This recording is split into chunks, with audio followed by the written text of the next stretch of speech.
saya Novi Faturrahmah. Saya mahasiswi dari STKIP Bina Mutiara Sukabumi. Saya mengambil program studi atau prodi Pendidikan Guru Sekolah Dasar semester 1 kelas Cikaret. Video ini saya buat guna memenuhi tugas mata kuliah Pendidikan Agama Islam yang diampu oleh Ibu Esmi Salsa Sofiawati, MPDI.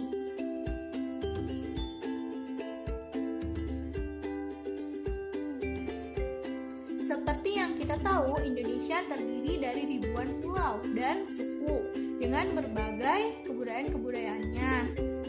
Maka dari itu, masyarakat Indonesia harus memiliki sikap multikultural. Lalu, apakah itu sikap multikultural? Sikap multikultural merupakan sikap terbuka terhadap perbedaan, baik perbedaan agama, suku, maupun bahasa.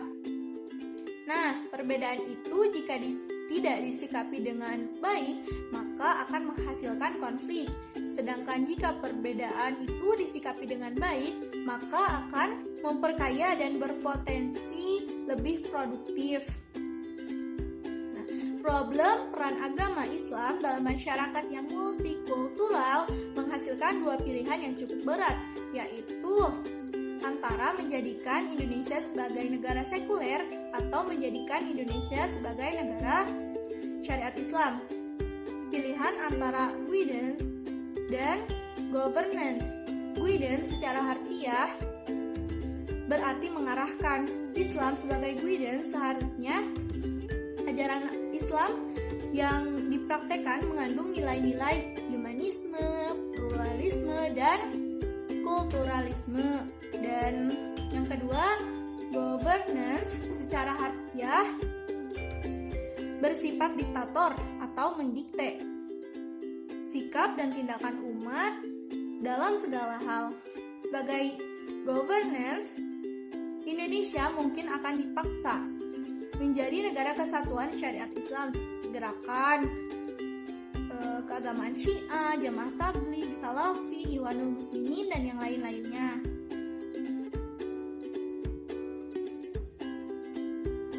Nah, berbicara tentang Islam tentunya berkaitan dengan bangsa Arab. Kenapa? Karena Islam pertama kali turun di bangsa Arab, yang pada saat itu kondisi masyarakat Arab sangat-sangatlah hancur, sangat-sangatlah buruk. Mereka memiliki akhlak-akhlak yang sangat-sangat tidak terpuji. Contohnya seperti mabuk-mabukan, lalu merampok, merampas, berjudi, memperjualbelikan wanita, dan yang paling parah adalah mengubur anak perempuan mereka secara hidup-hidup.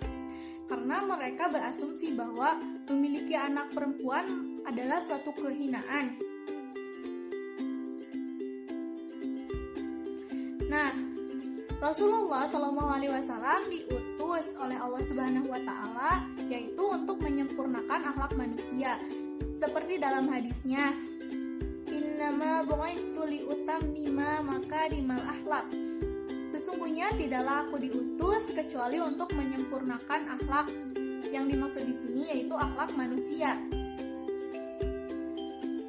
Nah, agama Islam itu sangat-sangat melarang yang namanya mabuk. Kenapa? Karena mabuk itu merupakan biang atau induk dari dosa-dosa yang lain. Contohnya seperti menganiaya orang, memukuli orang, bahkan sampai memperkosa atau berzina. Nah, Islam secara harfiah atau secara bahasa artinya selamat. Islam dimaknai sebagai agama yang menyelamatkan, perdamaian dan kedamaian. Nah, Islam sebagai agama diturunkan untuk mewujudkan salam atau keselamatan. Nah, pada zaman Rasulullah itu memerangi orang kafir. Nah, ini bukan salah satu bentuk ketidakselamatan, tapi Rasulullah memerangi kafir karena orang-orang kafir tersebut mengganggu dan mengancam orang-orang mukmin atau orang-orang yang beriman. Nah, agama Islam sebenarnya diutus untuk memperbaiki akhlak, menunjukkan perkara-perkara baik, dan bermanfaat, dan bukan untuk menjadi hujah untuk saling menindas.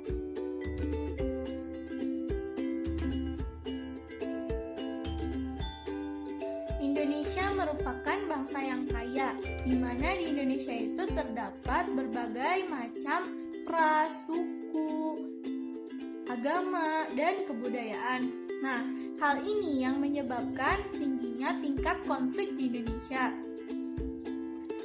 Nah, agama Islam muncul dalam masyarakat yang multikultural, yang dimana tidak kosong dari agama dan juga kebudayaan.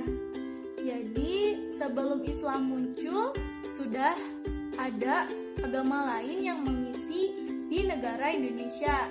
Nah, maka dari itu, dari latar belakang itu, maka agama Islam memiliki resiko yang harus dihadapi, yaitu yang pertama, Islam dengan pemahaman yang berbeda memunculkan mayoritas dan minoritas, dan hal ini yang akan menyebabkan konflik. Yang kedua, yaitu gesekan Islam dan budaya masyarakat yang telah ada sebelumnya. Nah, pertemuan agama dan budaya sebagian besar diwarnai dengan konflik yang disebabkan oleh gesekan antara Islam dan budaya yang sebelumnya sudah ada tadi. Selain itu, juga diwarnai dengan kearifan atau local wisdom. Nah, local wisdom yang dimaksud di sini adalah kerukunan, gotong royong, tradisi, dan agama. Nah, di Indonesia sendiri ada dua macam masyarakat. Yang satu yaitu masyarakat pedesaan, yang kedua masyarakat perkotaan. Untuk potensi masyarakat multikultural sendiri lebih tinggi terjadi di perkotaan daripada di pedesaan.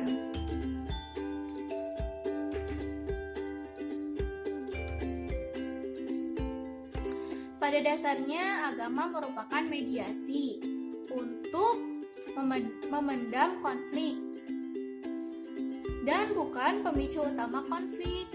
Nah, umumnya agama mengajarkan tentang kebaikan dan perdamaian. Tidak ada agama satupun yang mengajarkan tentang keburukan dan kejahatan. Begitu pula dengan agama Islam. Dari namanya saja sudah tercermin keselamatan. Nah, dalam buku Islam dan Humanisme mencoba menggunakan human atau manusia sebagai alat bantu untuk membongkar semangat perdamaian tersebut. Nah, menurut pelakunya, jenis konflik agama dibedakan menjadi 3. 1. Konflik atas nama individual. 2. Konflik atas nama kelompok agama. 3. Konflik atas nama lintas agama atau atas nama agama. Nah, berdasarkan banyaknya jenis-jenis konflik, agama Islam muncul sebagai mediasi untuk meredam konflik yang tinggi tersebut. Nah, itulah tadi materi yang telah saya rangkum tentang ajaran Islam dalam masyarakat multikultural. Mohon maaf bila terdapat banyak kesalahan. Di sini saya juga masih dalam tahap pembelajaran.